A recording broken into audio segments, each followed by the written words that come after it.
Hey guys, welcome to David Brow's studio. Today, I want to talk about how we're going to make you money. If you're starting from zero, or if you're starting from 100,000, a million, 10 million, this video will still be helpful to you. In this video, I want to talk about idea of wealth. What is wealth and how can you generate wealth? So first thing first, need to find my marker. That is the number one key trick to getting wealth. It's getting your marker.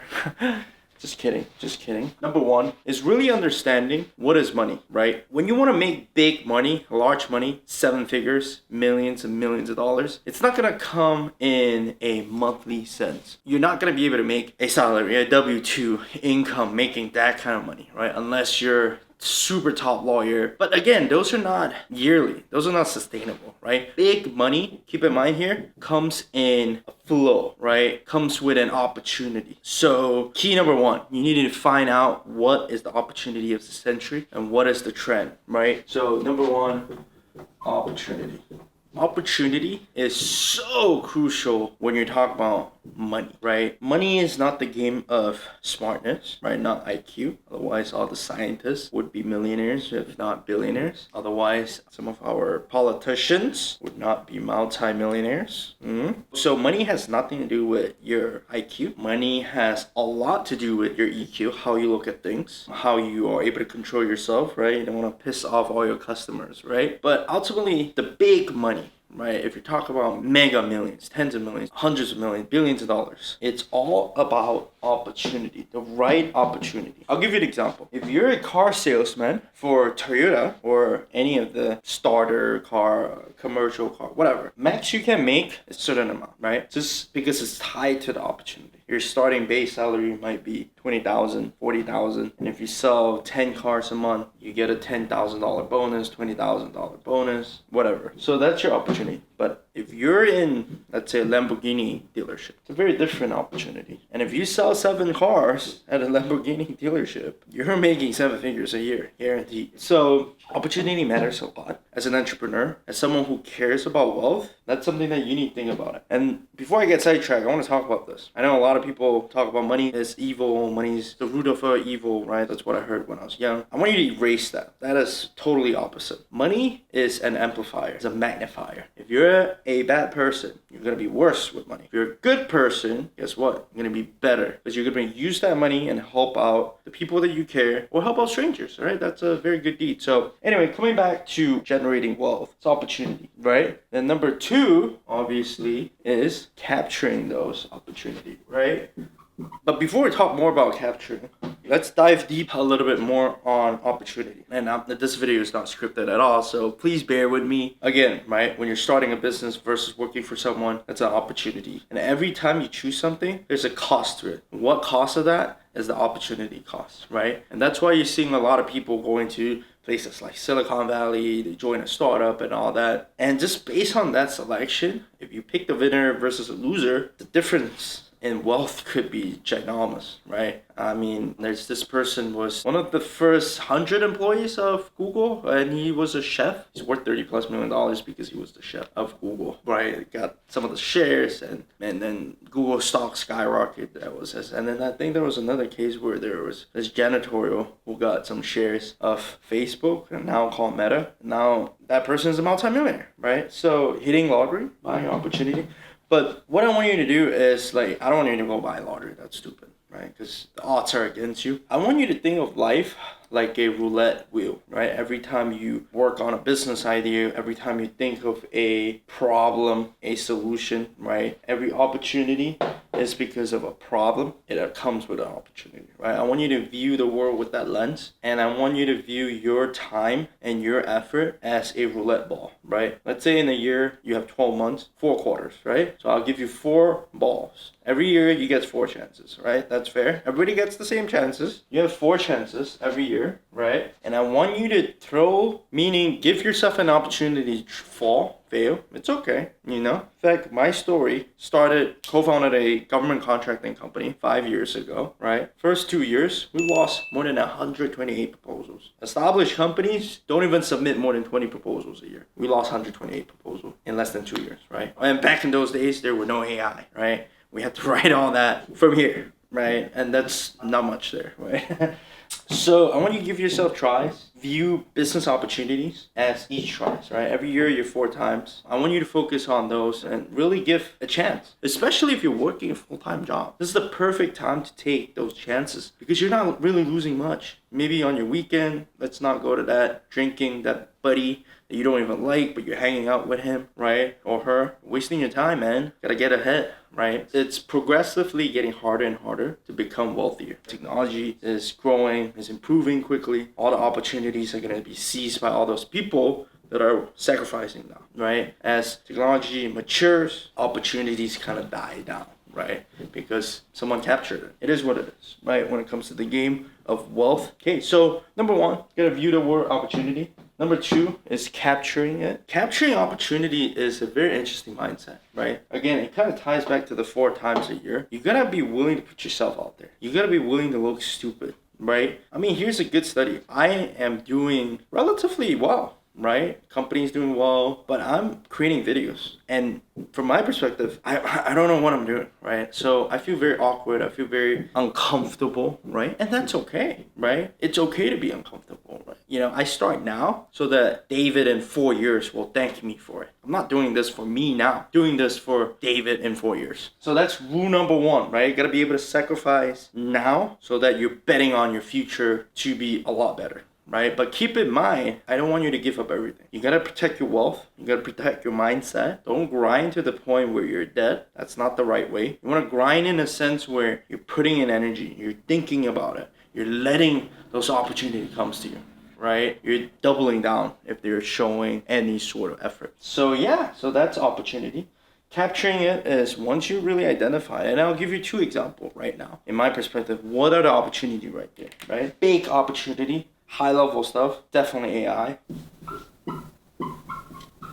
So why AI, right? AI, you're able to automate a lot of stuff, right? In the future, accountants, you're gonna do 99% of accounting job with AI. 1% maybe special case, maybe you need someone to kind of take the responsibility, right? Someone has to go to jail. That is the person behind the software and all that. But that enables you to do a lot more work. That's just one example. Insurance agents, AI could calculate a lot of the issues that you're facing. Call centers, right? Come on, man. You and I, we hate calling, waiting for all those people trying to just get some questions answered, get some stuff done. Nobody likes call center, right? Even the people working there don't even like it. So that's that. Sales people to some degree, marketing content. A lot of stuff is going to be changed by AI. I'm not saying they will 100% replace humans. They're not. But it's going to enable those one person to do way more. Right? So therefore the opportunity arise. It's just like when social media first started, if you jump on it, it's so much easier to have 1 million followers, 10 million followers, all that great stuff, right? But right now, if you're starting fresh, it's way more difficult. But it's just like everything, right? You gotta start quick. You gotta take your chances, right? AI. Everybody can link an API to the wrapper, right? ChatGPT, all that stuff. I'm not talking about that. That's the easy part. The hard part is really identifying the opportunity. That is where the brilliancy is at, right? AI solution services in the government sector, right? Everybody's talking about it. Migrating data, right? How do you put data together so you can run it through AI? Anyway, by the way, if you have an AI company and you want to sell to the government, be sure to reach out to me. I'd love to chat with you. I mean, I know a lot about government sales. I'd love to chat with you and help you grow into the government sector. But yeah, AI, big direction, big niche. I'll give you 3 opportunities. Opportunity 1, definitely AI.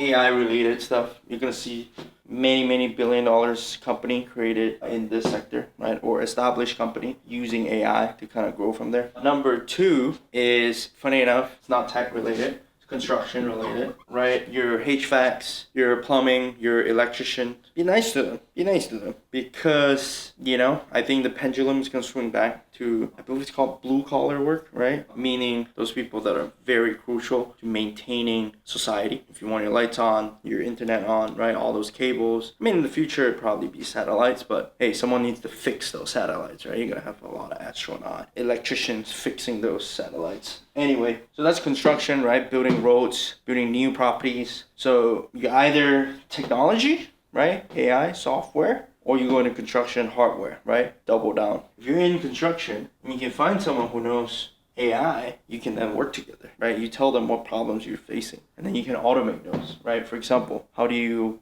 pay your employees? How do you charge your customers, right? Are those already automated? I don't know.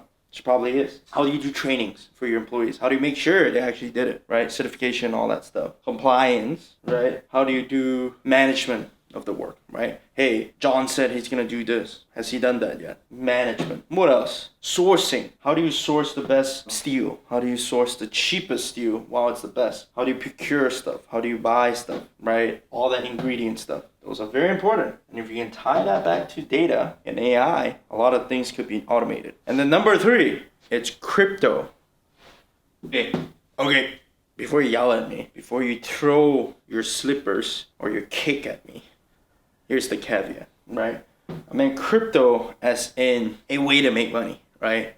Not for you to like believe and invest, right? It's not that at all. Crypto cycle is way quicker. A year in crypto is 10 years in the stock and equity market. And the reason for that is because it's mostly bubble. And people know it's bubble, right? There's not a valuation tied to it. It's not tying to the revenue. It's not tying to pretty much anything. It's tied to basically how quick the government's printing money, basically, right? The more the government prints money, the more crypto goes berserk because of the monetary cycle, right? If you look at the cycle, 4 years, I believe right now, it's one of the best times to start. Crypto is slowly maturing. Every 4 years, it's going to be way harder to start and do stuff. But if you can build a product in crypto, I think there are a lot of opportunities there. But that's for a very small sector of people. If you're not, I highly recommend you to just be in crypto, be invested in it, buy some coins, right? Buy something that's on Coinbase. Buy something that people are talking about in a sense where before people were talking about it. You don't want to buy when your taxi driver is telling you. In fact, you want to sell when that happens. So crypto is very crucial to be early and then you sell, buy, sell, that kind of stuff. But I would make your money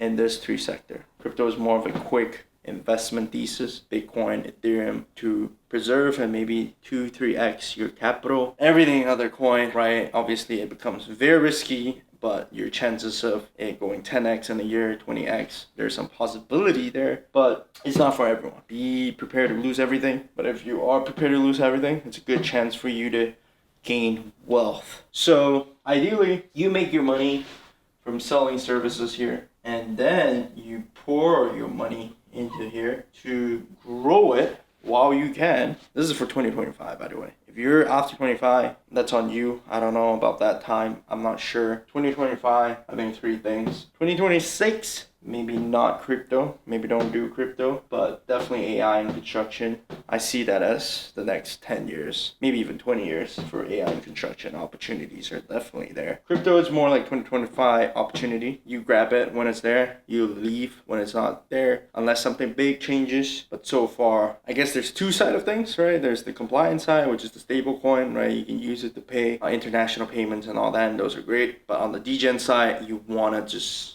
be as degenerate as possible. You don't want to be in the middle where you think, oh, I want to invest for 5-10 years. No, then you'll lose money. Don't be that guy, right? In crypto. Crypto is more of a quick for that year for altcoins, right? If you talk about Bitcoin and Ethereum and Solana and that's your belief and you want to hold for years, by all means do that. But when you're buying altcoins, like those random coins, be very, very careful, okay? So those are kind of 3 things to make wealth, right? Here's another thing that's crucial that is related to wealth a lot, and that is the equity ownership.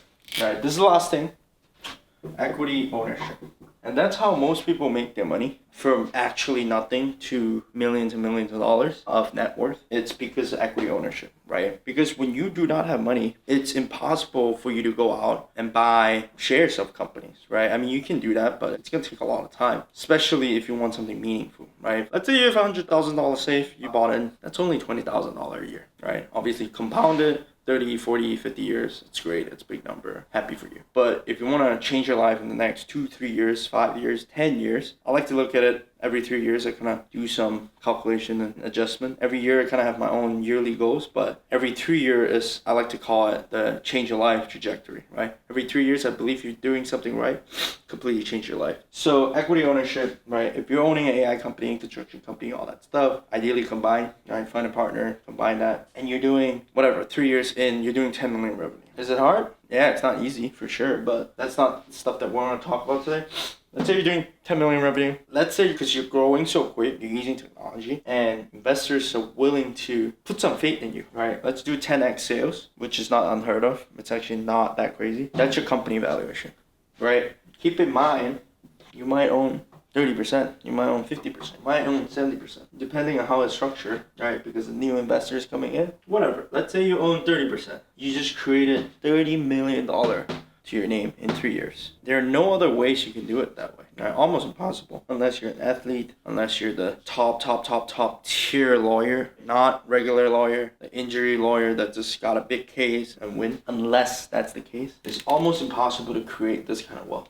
Keep in mind, this is paper wealth until the company is sold, right? But a lot of private equity, a lot of VCs, they're okay with you selling your equity, cashing out. Let's say you cash out 10%, 20%. That's 6 million of real cash, right? Selling to the PE, selling to the VC, selling to other companies that find synergies, right? They're endless way. They're unlimited capital. Right? Money is not even real. They print that stuff. Money is very real when you don't need it, but money is not real in the sense where it's not finite amount, right? It's not like I can't make this pen anymore. But money is just, it's as long as Congress approves it, money will be printed, right? So just summarize, right? Number one, find an opportunity. Number two, create a company structure, which is own a company, basically, right? Let's make it simple to fulfill that opportunity, right? So opportunity, you identify a problem, you identify a solution, right? Opportunity. Number two, you create a company to tackle those problems, right? Ideally, you own more of it, right? Be careful. Don't give up too much when you're starting out. It's a big mistake that a lot of people make. So that's number two. Number three, if you're making money, cash flow, reinvest in that, right? If you're very hungry and it's 2025, maybe put some in crypto. But if you're not, you want to preserve capital, you don't want to lose capital. It really depends on your personality and all that and your end goals. Put it in the S&P 500. Right? Index fund, that's for safe. Or you can invest in REITs or real estate, right? I don't really recommend investing in real estate when you're starting out with your businesses because real estate takes a lot of time that a lot of people don't talk about. But if you are able to invest that time, real estate is fantastic. It's a great opportunity, right? Especially if you're able to buy some commercial lots that's kind of not fully rented out. And you have ways to rent it out, brilliant. One of the best investments out there. But if you're just buying a typical single family house, renting it out, it might not be worth it, right? Because your time is very valuable and, why are we making money? So we're not dealing with headaches. And if you're renting out a single family house to a single tenant, and you're managing it, that's what we call headache town. That's a lot of headache. So anyway, coming back, I hope you find this video helpful and I'll see you next time. Stay awesome, guys.